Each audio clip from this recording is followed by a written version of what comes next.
అది ఎందుకంటే ఈ వారంలో ఇప్పుడు ఈ ఆదివారం వచ్చాం, పోయిన సోమవారం నుంచి ఆదివారం వరకు మనలో ఏవో దోషాలు ఉంటాయి, బలహీనతలు ఉంటాయి, దేవునికి ఆయాసకరమైన బ్రతుకుండి ఉంటుంది, ఎక్కడో తప్పిపోయాం మనం.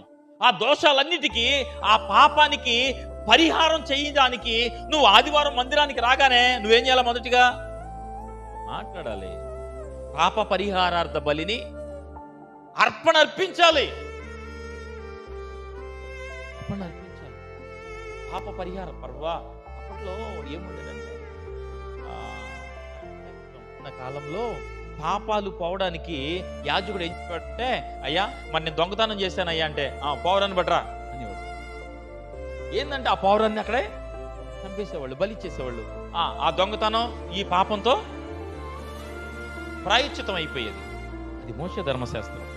కానీ మనిషి పాపము ఈ రక్తము వలన పోదని, పరిశుద్ధ రక్తమే కావాలని దేవాతి దేవుడు ఈ భూమి మీదకి మానవునిగా వచ్చి నీ కొరకు నా కొరకు రక్తాన్ని కార్చాడు. హల్లెలూయా.